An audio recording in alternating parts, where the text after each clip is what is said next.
Chair now recognizes Ms. Salazar. Thank you, Chairman, and thank you, Ms.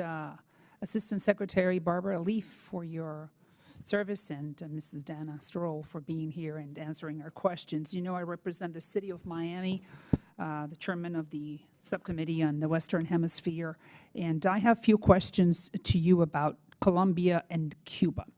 This picture over here shows the Cuban ambassador to Lebanon. His name is Jorge Leon Cruz, meeting with Ahmed Abdel Hadid, who is the Hamas representative in Lebanon, and with Abdul Hamed, who is the head of political and media relations for Hamas in Lebanon. So, to cut right to the chase, what do you think could be the purpose of this meeting? Why is the Cuban ambassador meeting with a representative of such high standing for Hamas in Lebanon? Congresswoman, it doesn't look good to me. I can't imagine what legitimate purpose there would be in meeting with a terrorist organization's representative. So I agree with you that I'm sure that nothing good is coming out of this meeting. The only thing we could think of is that maybe the Cuban regime is inviting some Hamas operatives to come to Havana, Havana is only 90 miles away from my house, meaning my community, the city of Miami. Do you have any info about that? I do not personally, but I'd be happy to look into it and come back to you on it. Please do. Cuba is in the list of countries that sponsor terrorism. And we know that the Biden administration has been thinking, or some of the representatives of the Biden administration they have been within the State Department. They have been talking about the possibility of removing Cuba from that list of states that sponsor terrorism.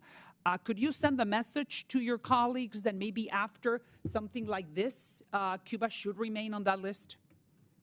I'd be happy to take that back. And what do you think about that? Quite frankly, I have not been following this issue in terms of Cuba, so I don't have an opinion on it, but I'd be happy to take this back to my colleagues. All right. Now let's go to Colombia. Let me go to the other one.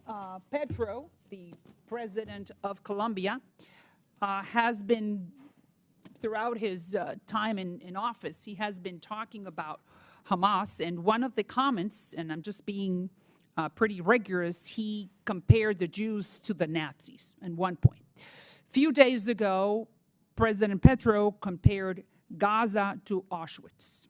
A few weeks ago, he recalled the Colombian ambassador in Israel. So the question is, how does the State Department categorize, interprets these comments, actions from the Colombian president? Well, I can speak to it here in the sense that this is obviously an appalling set of comparisons. Misusing misusing the notion of the Holocaust to compare it to what is going on right now is really beyond the pale. You know, the State Department has treated the president of Colombia with a lot of deference, and so has the White House. So I just want to hear your comments and your opinions. What would you be sending back? What message would you be sending back to the State Department, to the rest of the State Department, and to the White House about the actions and the words of the actual president of Colombia? Well, this is the first I've been made aware of this, Congresswoman, and I am happy to take this back. But, you know, I think that the State Department should be, and someone in your position should be aware and knowledgeable of what's happening in our backyard. Well, you know, for better or worse, I have a remit in the Middle East that keeps me busy 24/7. So it's been a little bit difficult, especially these days, to look beyond to the kind of dialogue or the kind of discourse. I understand that your job is very big, but I'm very happy that I have brought to your attention the fact that these two countries that are very close to us in our hemisphere are behaving or acting this way or speaking this way. Now, that's the last question. How concerning is it to the State Department that these two governments, Cuba and Colombia, in our backyard, 90 miles away from Miami, specifically the Cuban government is inviting, I'm sure inviting Hamas operatives to our hemisphere? How concerning? I would certainly be concerned if they were inviting Hamas operatives to our hemisphere, and that's certainly something we'll look into it. And I would like for you very much to get back to us and tell us if you have any type of information, if any Hamas personnel or combatants have crossed to this hemisphere, meaning invited to Havana or more to Havana than probably any other country. Could I count on that? You can count on that. Thank you, Madam. I yield back. Lady yields. Chair recognizes Ms. Manning. Thank you, Mr. Chairman and Ranking Member Meeks, and thank you to our witnesses today. On October 7th, we woke in horror to Hamas's brutal and despicable terror attacks as they fired rockets at innocent civilians, stormed the border and invaded Israel, going house to house, murdering babies, executing parents in front of their children, massacring 260 young people at a music festival, and murdering more than 1,400 innocent people on one terrible day. In addition, Hamas took more than 240 innocent civilians hostage, including elderly women, young children, and babies. I have beside me pictures of some of these men, women, and children. I would like to ask everyone to look at their faces.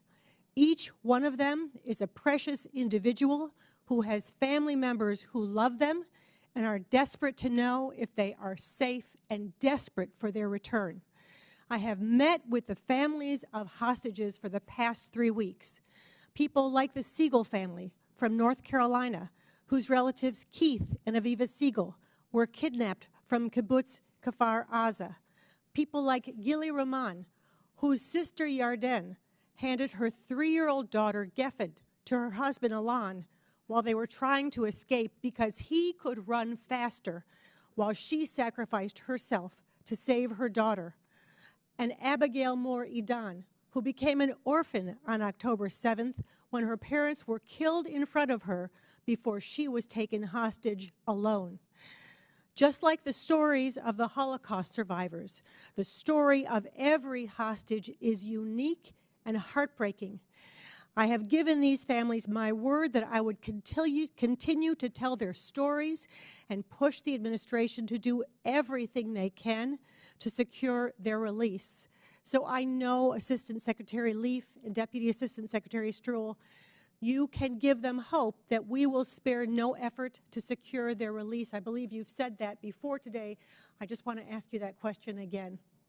Of course, you absolutely have the commitment of this administration to do everything in its power to see the release of those hostages. It is one of the reasons why the Department of Defense immediately sent advisors to support efforts to secure the release of the hostages. Thank you so much. And Assistant Secretary Leaf, we know that the International Committee of the Red Cross has not been let in to see the hostages, to make sure that they are alive, and to be able to give word to their families. What are the barriers to allowing the Red Cross to get in to see the hostages? One word, Hamas. So Hamas is preventing the International Red Cross from going in to see the hostages and give their families some hope that those people are still alive. And in fact, the only reason we know some of them are alive because of the comments of the 4 hostages who have been released and 1 who has been saved by Israeli soldiers. Is that correct? Well, there is also the really deplorable fact that Hamas has put some of the hostages on video and televised that. So yeah, it is really a dreadful situation for the families and for their loved ones. By all rights, by the laws, international humanitarian law, Hamas should allow the ICRC to have access to those hostages. And what information can you share with us in this setting about what the U.S. is doing to get our partners and allies in the region to demand and put pressure on Hamas to release the hostages? So, as I indicated earlier, we have 2 stalwart partners, Qatar and Egypt, who are working methodically, relentlessly at this issue. They have, the problem is who they're dealing with. But they are exercising every bit of their influence and their energy to try to break the impasse on the hostages. And Assistant Secretary Leaf, in your opinion, Are you satisfied with the actions that Turkey, a NATO ally, and Qatar, a major non-NATO ally, have taken so far to get Hamas to give up American citizens? I have not really seen Turkey engaged in this effort. If they are, I'm just not witting to it. But I know, having talked just very regularly with the Prime Minister, Foreign Minister, that he is personally engaged in the of Qatar. He's personally engaged in the effort. He has a large team working it 24/7. Thank you. My time is expiring. I yield back. Delay yields. Chair recognizes Mr. Huizinga. Thank you, Mr. Chairman. Actually, I'm going to take that as a jumping off point. Both the ICRC as well as Qatar and the situation there. First, on the ICRC, is the ICRC doing enough? There is some question. It's real commitment, and all you have to do is look at some of the previous years and decades. ICRC seems to have been pretty hard on Israel over the years, and some have suggested that the ICRC is not doing enough to pursue this because of that relationship or sort of bad blood with Israel. You care to comment on that? Congressman, I have no reason to think the ICRC is not doing enough on this. And I would just add that, in fact, ICRC staff have been in the direct line of fire in Gaza doing a really critical piece of work, which is escorting ambulances with wounded from Gaza to Rafah. This has been a condition that Hamas has placed on the exit of foreign nationals, including our own American citizens, and ICRC stepped up to that task to ensure that they got there and that our citizens could get out. Okay. And we can explore that more potentially later. Turning to Qatar and the sort of the reports of Hamas leaders living a pretty lavish lifestyle in the country. Obviously, we have a very important relationship with Qatar, and they host thousands of our troops. Central Command, regional Central Command is there.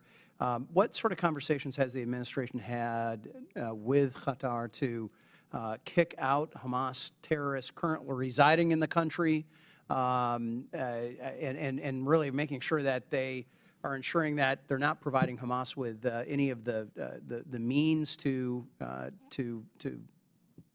fund this again? You know, you make an interesting point, and it really goes to this question of what Hamas thinks it's representing or doing. Its leaders do live in the lap of luxury overseas, quite in contrast to the Palestinians in Gaza over whom they rule. To your question, at this point, Qatar, at our request, Israel's request, is working assiduously on the issue of hostage release. But it's fair to say that we've been clear with all of our partners and countries around the world that it will not be back to business as usual going forward. Okay. I actually happen to also serve on the Financial Services Committee and chair the Oversight and Investigation Subcommittee. And just last week we had a hearing on terrorism financing and what was going on. And my colleague, Mr. Hill, myself, Mr. Barr, have all had amendments today on some of the appropriations bills, looking at how we choke off that terrorism funding. And I guess I want to make sure that it's not just Iran that we're looking at, that there are other countries and in that neighborhood. Obviously, you know, Qatar has I've seen reports of provided over $1 billion in various aid over the last decade. Lots of concern about fungibility that we have. So how is the administration ensuring that assistance entering Gaza doesn't have sort of this dual purpose, dual use purpose, whether it could be cash, which is very, very fungible, but it could be fuel, it could be medicine and supplies that while the West intends, or the Red Cross or anybody else intends for that to be going to civilians, could be easily diverted? At this point, what is going into Gaza, the humanitarian assistance is being very carefully vetted as it goes through multiple sort of checks. This is part of what is slowed down, frankly, the stream of assistance going in. I take your point on the larger question of financing, and believe me when I say that sort of a counter-Hamas effort globally will be a top priority going forward. I've got just a couple of seconds left. We know about Iran's oil sales to the tune, some reports of $80 billion in the past year. We also know that they are selling electricity to Iraq. I have had a letter to Secretary Blinken with myself and Blaine Lukemeyer, who heads up the Terrorism Finance Subcommittee for Financial Services, asking some very specific questions. Are you aware of this letter? I'm not. I'll certainly look for it. We will send it to you because this is very important that we look at this. This notion that Iraq has the ability, and this administration changed policy on this without coming to Congress. They are now converting those into euros. Euros are far more fungible than Iraqi dinari. Nobody's going to be buying and selling goods and services in that. They are certainly in euros. And we're going to continue to push on this, Mr. Chairman. And I know my time is up, but I appreciate the responsiveness, and we're going to be following up with you on some of those issues. And with that, I yield back. Thank you. Time has expired. Chair recognizes Ms. Dean.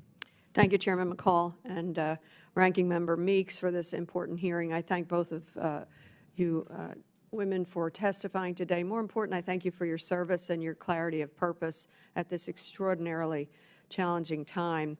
As all of us have said, it's been just a little more than a month since the grotesque, brutal slaughter of more than 1,400 Israelis.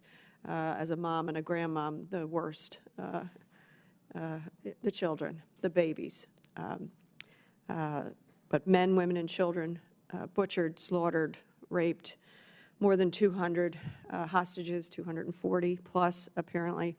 We all, I hope, unequivocally condemn the October 7th attack by Hamas, a terrorist organization. I condemn Hamas. I know Israel has the right, the responsibility to respond and to dismantle Hamas terrorism. We have to ensure the safe return of the hostages, and I was appreciative of Representative Manning's line of questions. Do you have any at all possible update on the hostages at this moment? I wouldn't want to jeopardize the efforts that are underway by commenting on it publicly. I appreciate that, and I just felt I had to ask, but I understand that sensitivity.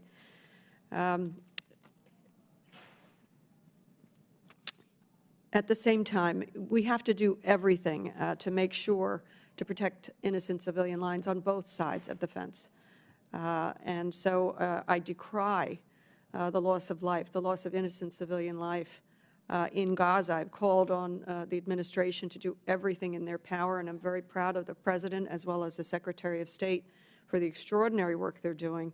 But we must seek, Israel must seek a humanitarian pause for all kinds of reasons, to get the hostages out and to make sure that folks are taken care of as best as possible in these extraordinarily difficult situations. There are moral choices in wars. It is not just you have a right to be at war.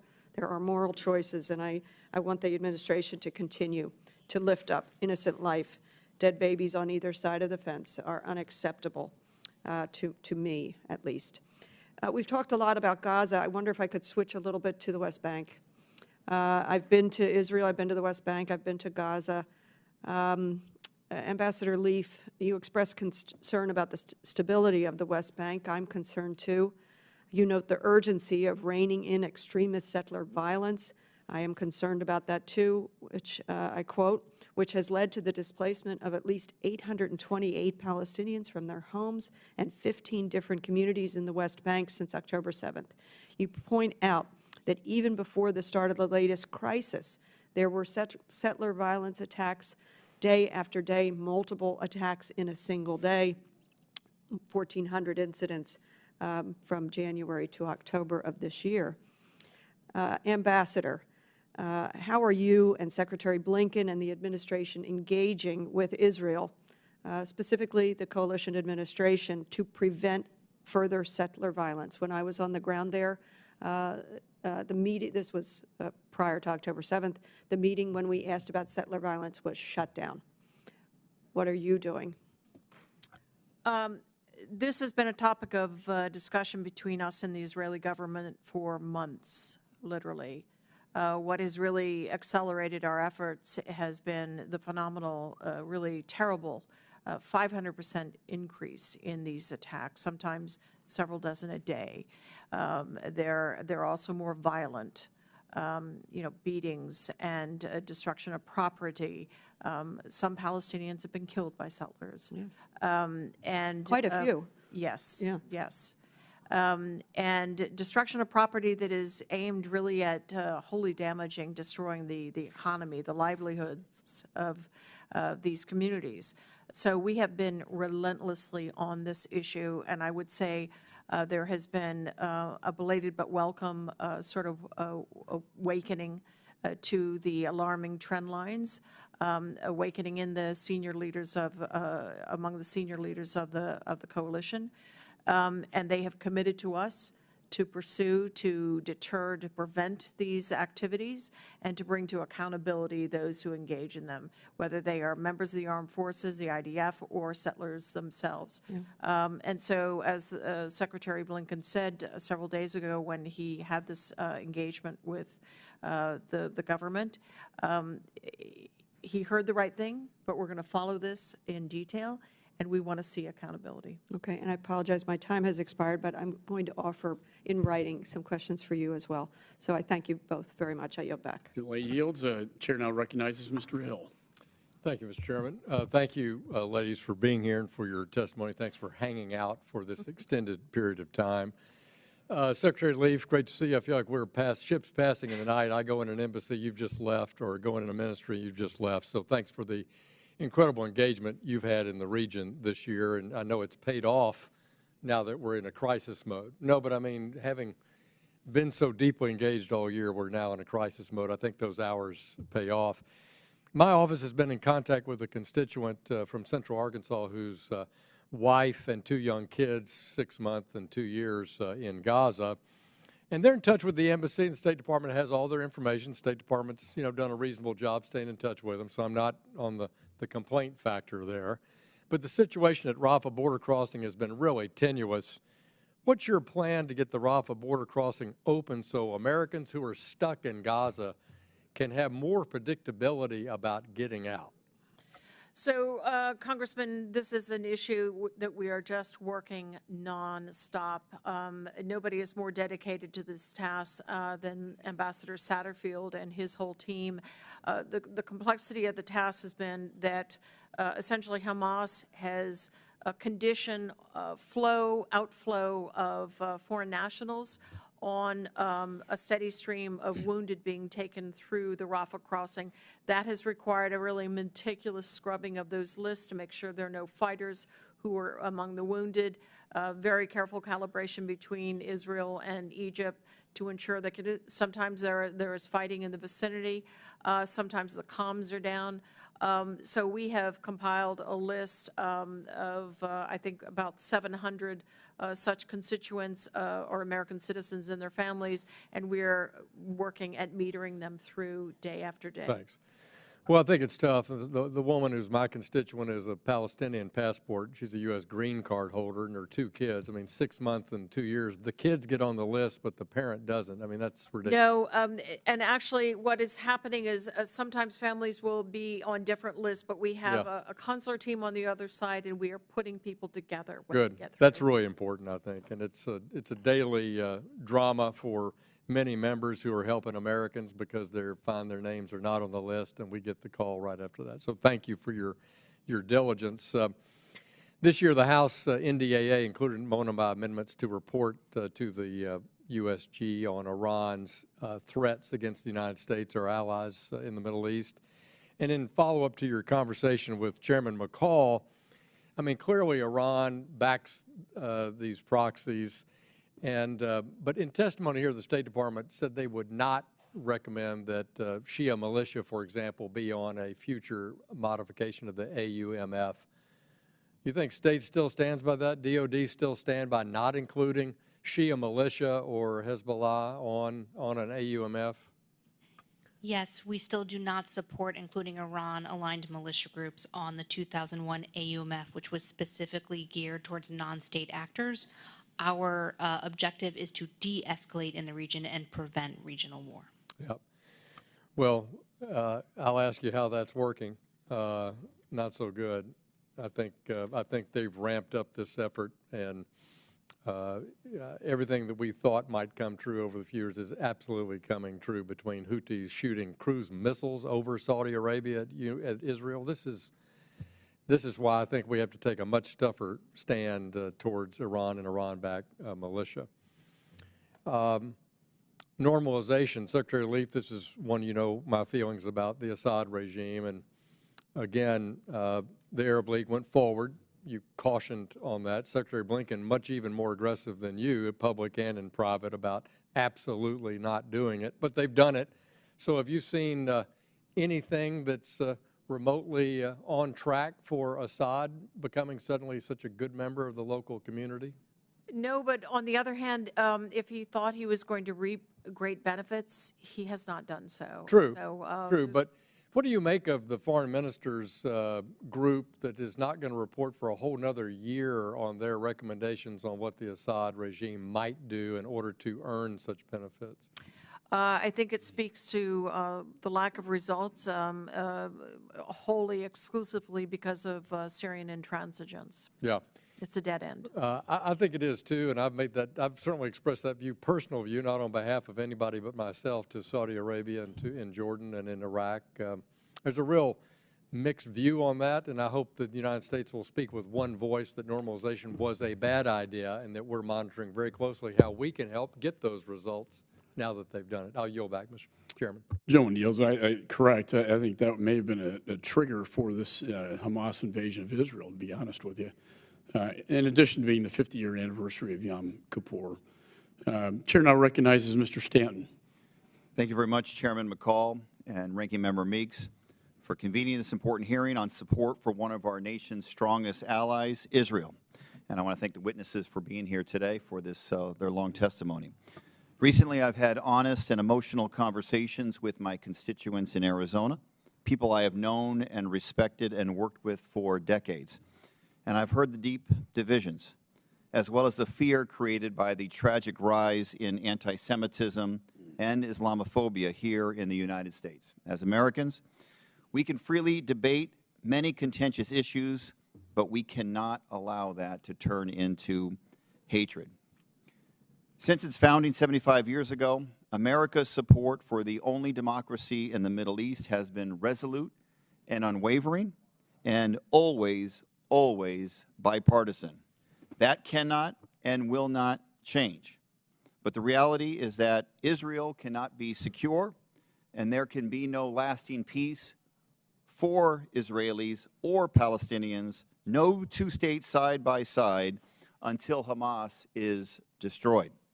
Hamas does not care about the Palestinian people. They care about one thing: the complete destruction and elimination of Israel from the river to the sea. In pursuit of that goal, Hamas has preyed on innocent Palestinians. Hamas doesn't hide it. Its leaders talk about their willingness to make Palestinian civilians martyrs in their wicked mission.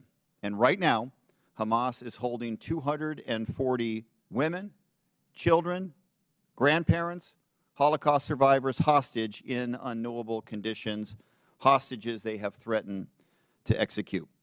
There can be no safe harbor for Hamas, and Congress must act unequivocally in support of Israel in this fight. Now, I'm a proud supporter of Israel. I always will be. Yet I'm also a supporter of the Palestinian people. I support a Palestinian state, and I believe that every Palestinian has a God-given right to a more prosperous future. The United States has been one of the best humanitarian partners for the Palestinian people for decades.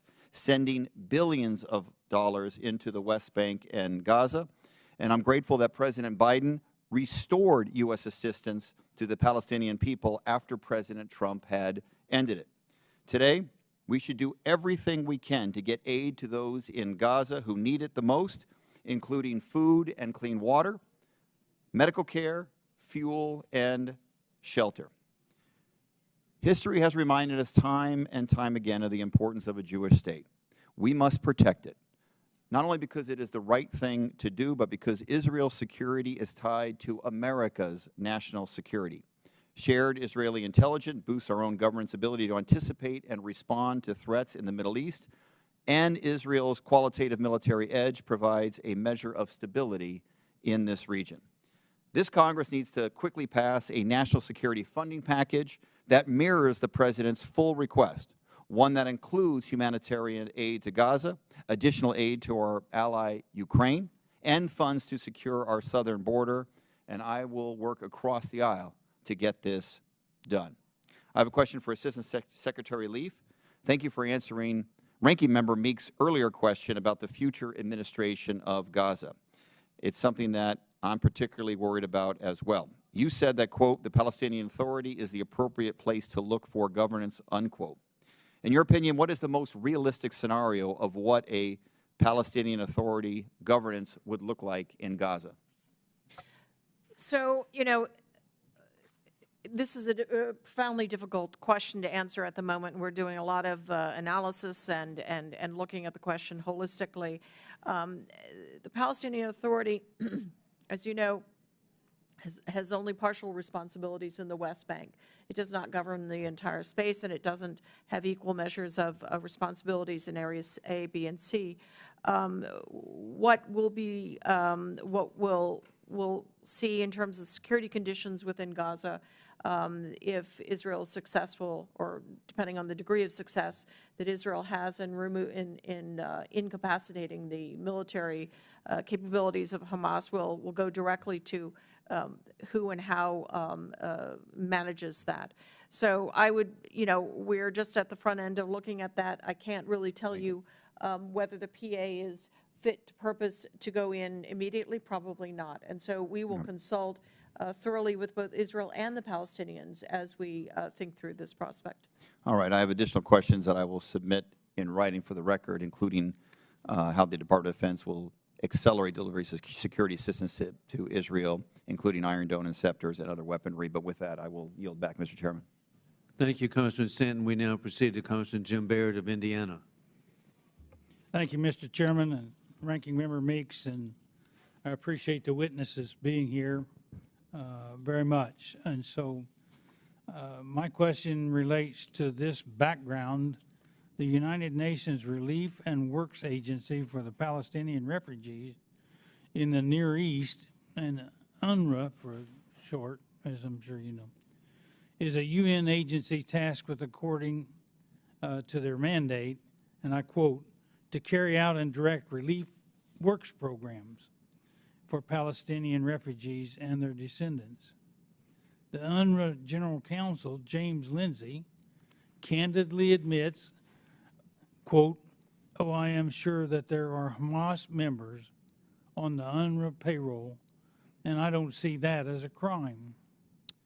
He also states, and I quote, UNRWA has taken very few steps to detect and eliminate terrorists from the ranks of its staff or its beneficiaries, and no steps at all to prevent members of organizations such as Hamas from joining its staff. The largest contributor to UNRWA is the United States. In times of crisis, like the ongoing Israeli conflict, the UNRWA can receive emergency funding for response projects. So my first question is, has the UN released any emergency funding to UNRWA since October 7th? Has the UN released funding to UNRWA since? Yes. I don't have those exact figures, but there is an emergency appeal underway.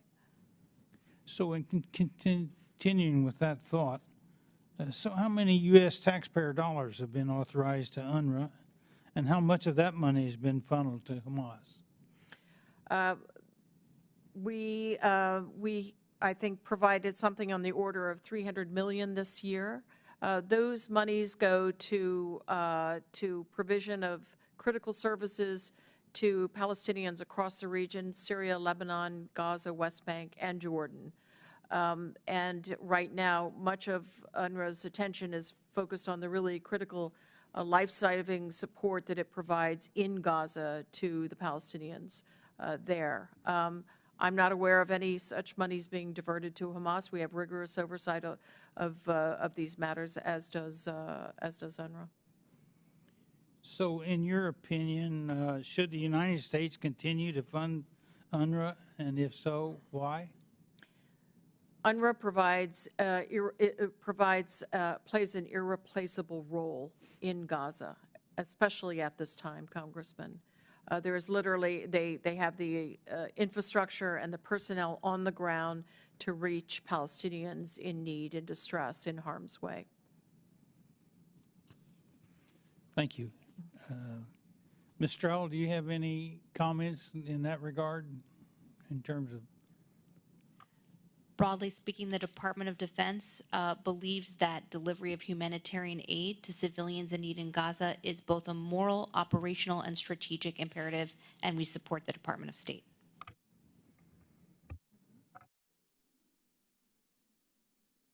Let me change. In March of this year, the Middle East Subcommittee held a hearing on the efforts to expand the Abraham Accords.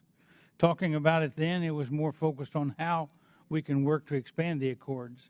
And now the question seems to be, is it even feasible? So, Assistant Secretary Leaf, can you give us your opinion about how this war plays a role in the Abraham Accords? Well, Congressman, I'll be very candid with you. The atmosphere in the region is fraught at this point over the conflict and the visuals, the daily toll of casualties among Palestinians in the Gaza Strip. And as a number of Congress representatives have noted, there's a great polarization occurring both in the region and even we see that in our own streets.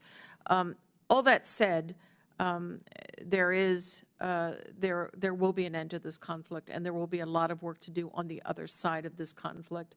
Of course, between the work between the parties, Israelis and Palestinians, but more broadly across the region, and it goes squarely to your interests, which is the Abraham Accords relationships, the older relationships Egypt and Jordan have had with Israel, and those still in the offing.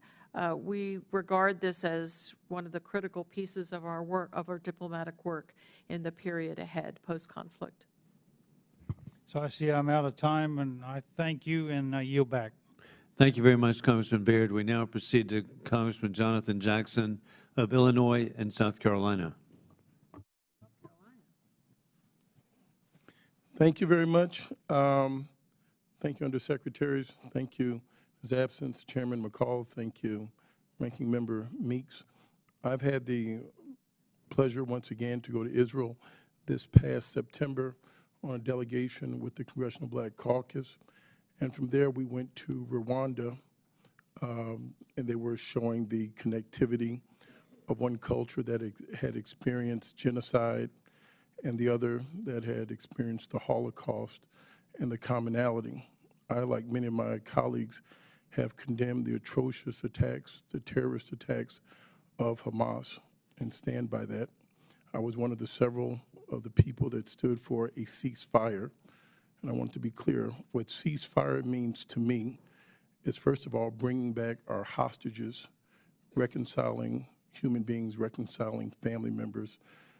As we speak, I got another call today. There's another constituent that has a sister that is stuck at the Rafah border that needs to get out, an American citizen that is stuck at the border as well. So one question I will ask you is about following on what Mr. French Hill had discussed on what is the process, how can we make sure Americans are able to evacuate and leave there without their lives being threatened? So we have exhaustive outreach to Americans in Gaza. We have determined just over the last 24 hours that there were an additional 100 Americans and their family members who were seeking help in getting out. We have put American citizens and their family members on lists that are shared with the Egyptian government and Israel so that there is an ability to get them in the queue, as it were. It is a difficult process from literally day to day to see, to confirm the number that will be permitted through and to reach out to those who are not all queued up at Rafah. They are in different places in Gaza. But I'd be happy to talk to you after this hearing about your constituent. I'd be glad to. Second part is, one of the things that I'd learned on this trip that was sponsored by AIPAC, we went from Israel to Rwanda, is that Rwanda in 1993 had suffered 1 million lives lost in 100 days. And then they lost 5 million people there in the DRC in 2003. They ended up arresting 30,000 people that went to jail for the atrocities that happened. What ceasefire meant to me is that we can acknowledge this was an intelligence failure by the IDF that ended up creating so much of this. I am strong for defense. Israel needs its defense. I'm also for diplomacy. When this bombing in retaliation took place 30 days ago, it was taken without a confirmed ambassador to the United States or without a confirmed ambassador from the United States to Israel or to Egypt. I didn't think we had all of our diplomacy in place. And then what gives for a long-lasting peace so that we can have reconciliation amongst the people, that I'm seeing people become hardened. I live in a district where the 6-year-old child was stabbed to death. People are becoming radicalized, and we have seen this escalate over time. I am asking for a ceasefire simply to get humanitarian aid in. If there's one innocent person killed, to me that's too many. If it takes more time to ultimately root out Hamas, and so that we do not kill innocent people, I am for that. Ultimately, what happened is a lesson that we saw in Afghanistan, if we've learned anything, after $2 trillion bombing Afghanistan, is that Osama bin Laden was in Pakistan across from a military base watching Netflix or Hulu in a compound with a family. He wasn't even in the country. So I would like to ask you, what is the long-term path towards peace that we are administering now in pursuit of Hamas and to reconcile these people and not making the Palestinian people feel as if they are our enemy? An excellent question, Congressman. Look, the long-term effort is something that we are already beginning to communicate and base our diplomacy on even now. There is the urgent, issues of humanitarian assistance, assisting civilians to get out of harm's way, getting our own personnel, our own citizens out of Gaza, the hostages released. But even as we work on the urgent issues of today, we are planning for the post-conflict period when it is clear, it is indisputably clear to us, to the administration, to all of our partners in the region, that the Palestinian quest for statehood must be answered.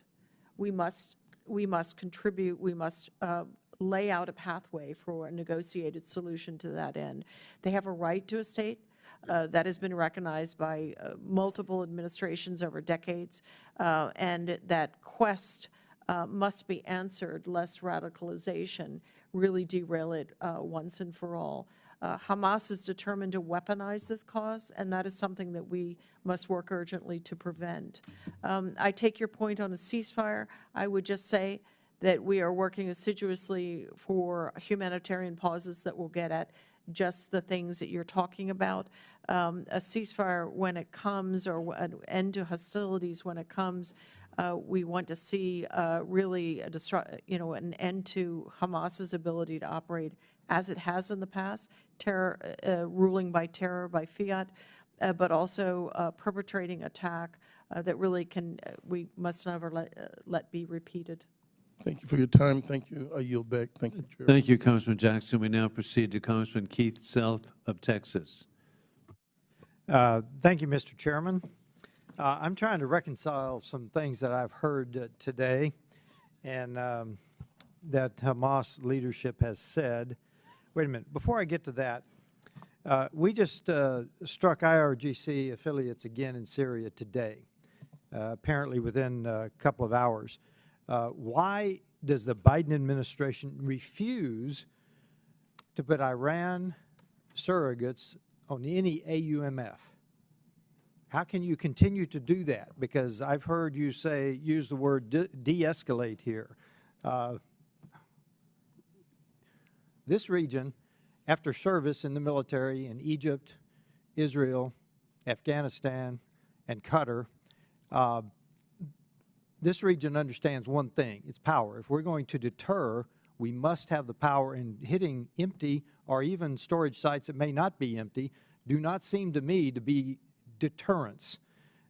Why does the administration refuse to put Iranian surrogates on any AUMF? How can you justify that given the way this is moving? Thank you for your question. I can confirm that about an hour ago, the U.S. conducted self-defense strikes in response to recent attacks against U.S. forces in eastern Syria. We look forward to providing further details to you soon. To be very clear, Iran is the origin and has the fingerprints of the arming, training, equipping, and directing of these militia groups. Putting Iran-aligned militia groups is declaring war on Iran. Our objective in the region is to prevent war, to prevent escalation. Wait a minute. Did you just say that putting them on an AUMF is declaring war on Iran? It is requesting the authorization to use military force against Iran-aligned militia groups. The president has directed self-defense strikes under his Article 2 authority. Our approach to deterring Iran is both the significant increases in U.S. defense posture combined with the demonstrated willingness to use force in self-defense, as well as robust diplomacy and other tools to compel the senior leadership of Iran to direct its processes to stop attacking U.S. forces. Let me do a comparison. Under the last administration, one contractor was killed. In turn, we deterred successfully Iran by killing, I believe, the number 3 man in the Iranian hierarchy. Is that correct? Number 3, Soleimani? About that? It is a fact that in the previous administration, there was a strike on Soleimani. Correct. And so under this administration, we've had, what, 40 attacks in the recent weeks, 40 attacks maybe in that order, of that order. And so we've hit ammunition dumps, weapons storage sites twice now, correct? President Biden directed self-defense strikes against facilities in eastern Syria affiliated with and known to be used by the IRGC. Right. Okay, I want to go to my main line of questioning. We've got a minute and a half. Do you know where Ismail Haniyeh is in Qatar? Do you know where he lives? Does Qatar know? Yes, yes, of course, they speak with him. And why does Qatar allow him movement to Iran and back in the last few days? And also, why did they allow Iranian hierarchy to come visit him in Qatar? Why is that? I can't, excuse me, I can't speak to the discussions that the Qataris have had with the Iranians, other than I think they are attempting to use every channel they can to get at the issue of the hostages, including via Iran. Well, Secretary Blinken said there can be no more business as usual with Hamas. We are allowing Qatar to use him and the infrastructure, and they're not having much success, and frankly, I don't think they're going to.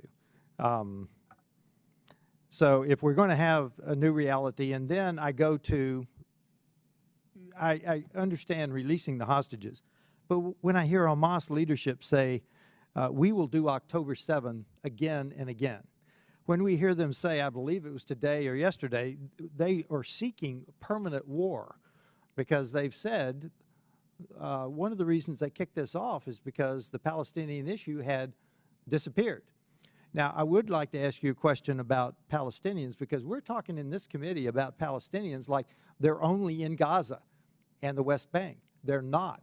I think they're now on their 4th generation in the Jordanian refugee camps. Is that correct? Probably the 4th generation. So just talk to us about why are we equating Palestinians to Gaza and the West Bank? No nation in the Middle East wants the Palestinians, hence the refugee camps. Well, I guess the way I would characterize the general perspective of all the governments in the Middle East, to my knowledge, they all support the creation of a Palestinian state and for the Palestinians to govern themselves in that state. Well, no state is willing to give them land for it. So here's another question for you. How many nations have actually repudiated the 3 no's? What, about 5? No, I'd have to think about that, but no, more than 5. More than 5, okay. Yes, because, I mean, you've got Morocco, UAE, Bahrain, Jordan, Egypt. That's about 5. UAE. And then de facto, you have several other countries that work very closely with Israel openly on different matters. Yeah. Gentleman's time My has time expired. has expired.